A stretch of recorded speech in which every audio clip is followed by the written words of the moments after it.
வணக்கம். இந்தியாவோட ஜிஎஸ்டியை பத்தி ரொம்ப சிம்பிளா தெரிஞ்சுக்கலாமா?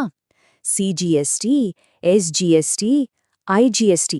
அடடா, இந்த பேரை கேட்டாலே பல பேருக்கு ஒரு சின்ன கன்ஃபியூஷன் வந்துரும். ஆனா கவலையே படாதீங்க, இன்னைக்கு நாம இத ரொம்ப ஈஸியா தெளிவா புரிஞ்சுக்க போறோம். நீங்க ஒரு பிசினஸ் பண்றீங்கன்னா பில் போடும்போது இதுல எதை யூஸ் பண்ணணும்னு அடிக்கடி யோசிச்சிருப்பீங்க இல்லையா? நீங்க மட்டும் இல்ல, நிறைய பேருக்கு இந்த குழப்பம் இருக்கு.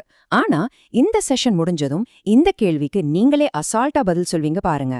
முதல்ல ஜிஎஸ்டில இருக்கிற இந்த 3 முக்கிய ஆளுங்களை பாத்திரலாம். சிஜிஎஸ்டி, எஸ்ஜிஎஸ்டி, அப்புறம் ஐஜிஎஸ்டி. இது ஒவ்வொன்னும் என்ன, இதை எப்போ எப்படி பயன்படுத்தணும்னு ரொம்ப விளக்கமா பார்க்கலாம் வாங்க. ஓகே, முதல் செனாரியோக்குள்ள போலாம். நீங்க உங்க மாநிலத்துக்குள்ளேயே, அதாவது நீங்க இருக்கிற ஸ்டேட்டுக்குள்ளேயே ஒரு பொருளை விக்கிறீங்கன்னு வச்சுப்போம்.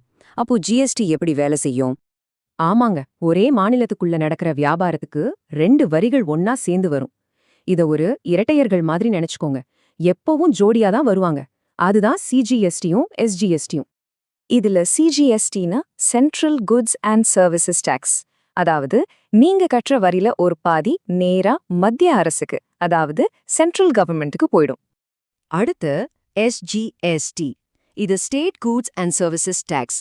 நீங்க கட்டுற வரியோட அடுத்த பாதி நீங்க எந்த மாநிலத்துல பிசினஸ் பண்றீங்களோ அந்த மாநில அரசுக்கு போயிடும்.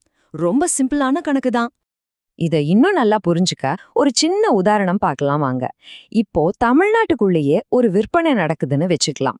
அந்த பொருளுக்கு மொத்த ஜிஎஸ்டி 18%. இப்போ இந்த 18% வரி பணத்தை எப்படி பிரிப்பாங்க? இங்க பாருங்க, ரொம்ப சிம்பிள். அந்த 18% வரி சரி பாதியா பெரியது. 9% மத்திய அரசுக்கு சிஜிஎஸ்டி ஆகவும் மீதி இருக்கிற 9% மாநில அரசுக்கு எஸ்ஜிஎஸ்டி ஆகவும் போயிடும். சோ மாநிலத்துக்குள்ள வியாபாரம்னா வரிய 50-50 பிரிச்சுக்கணும், அவ்வளவுதான்.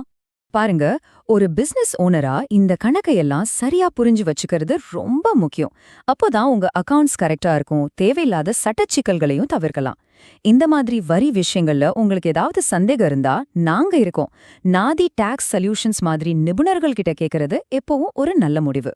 சரி, இப்போ கதையில ஒரு சின்ன ட்விஸ்ட். அடுத்த சூழ்நிலைக்கு போகலாம். ஒருவேளை நீங்க உங்க மாநிலத்தில இருந்து வேறொரு மாநிலத்துக்கு ஒரு பொருளை வித்தா என்ன ஆகும்? அதையும் பாத்திரலாம். நாம முன்னாடி பார்த்தது தமிழ்நாட்டுக்குள்ளேயே நடந்த விற்பனை.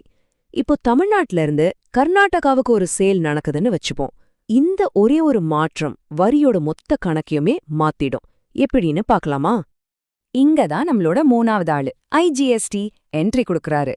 ஐஜிஎஸ்டின்னா integrated goods and services tax. எப்போ ஒரு பொருள் மாநிலத்தோட எல்லைய தாண்டுதோ அப்போ சிஜிஎஸ்டி, எஸ்ஜிஎஸ்டி 2 பேருக்கும் வேலையே இல்ல. அதுக்கு பதிலா ஐஜிஎஸ்டி மட்டும்தான் வரும்.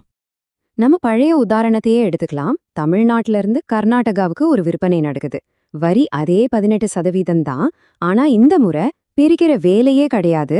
அந்த முழு 18%ம் ஐஜிஎஸ்டியா ஒரே வரியா மத்திய அரசுக்கே போயிடும். இவ்வளவு நேரம் நம்ம பார்த்த விஷயங்களை ஒரே ஒரு வரியில ரொம்ப சுலபமா ஞாபகம் வச்சுக்க ஒரு சூத்திரம் இருக்கு. இத மட்டும் நீங்க மனசுல வச்சுக்கிட்டீங்கன்னா ஜிஎஸ்டில உங்களுக்கு குழப்பமே வராது. இதுதான் அந்த மேஜிக் ஃபார்முலா. நல்ல ஞாபகம் வச்சுக்கோங்க. ஒரே மாநிலத்துக்குள்ள வியாபாரம் செஞ்சா வரிய சிஜிஎஸ்டி, எஸ்ஜிஎஸ்டின்னு 2ஆ பிரிக்கணும். ஒரு மாநிலத்திலிருந்து இன்னொரு மாநிலத்துக்கு வியாபாரம் செஞ்சா வரிய பிரிக்காம ஐஜிஎஸ்டின்னு ஒரே வரியா கட்டணும். அவ்வளோதாங்க விஷயம். ரொம்ப சிம்பிள் இல்லையா? இந்த டேபிள் நம்ம பேசின எல்லாத்தையும் ஒரே இடத்துல காட்டுது பாருங்க. விற்பனை தமிழ்நாட்டுக்குள்ள நடந்தா அது சிஜிஎஸ்டி பிளஸ் எஸ்ஜிஎஸ்டி.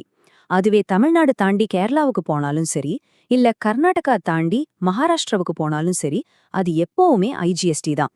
இப்போ உங்களுக்கு ஒரு முழுமையான தெளிவு கிடைச்சிருக்கும்னு நம்புறேன்.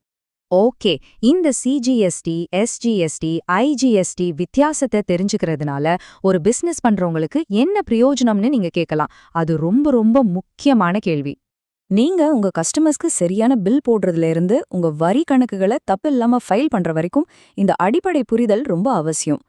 இது சட்டப்படி நீங்க சரியா இருக்கிறதுக்கும் உங்க பிசினஸ் பணப்புழக்கத்தை சரியா நிர்வகிக்கிறதுக்கும் பெரிய அளவுல உதவும். சொல்லப்போனா இது உங்க பிசினஸ் வளர்ச்சிக்கு ஒரு முக்கியமான அடித்தளம். பாருங்க, ஜிஎஸ்டியோட இந்த அடிப்படைகளை சரியா புரிஞ்சுக்கிறது உங்க பிசினஸ்க்கு ஒரு பெரிய பலத்தை கொடுக்கும். வரி சம்பந்தமான விஷயங்கள்ல உங்களுக்கு இன்னும் ஆழமான ஆலோசனைகளோ வழிகாட்டுதலோ தேவைப்பட்டா தயங்காம நிபுணர்களை அணுகுங்க. ஸ்கிரீன்ல தெரியிற 9500027481 என்ற எண்ணுக்கு கால் பண்ணி நீங்க நாதி டாக்ஸ் சொல்யூஷன்ஸை தொடர்பு கொள்ளலாம். சரியான வழிகாட்டுதலோட உங்க பிசினஸை அடுத்த கட்டத்துக்கு கொண்டு போங்க. நன்றி.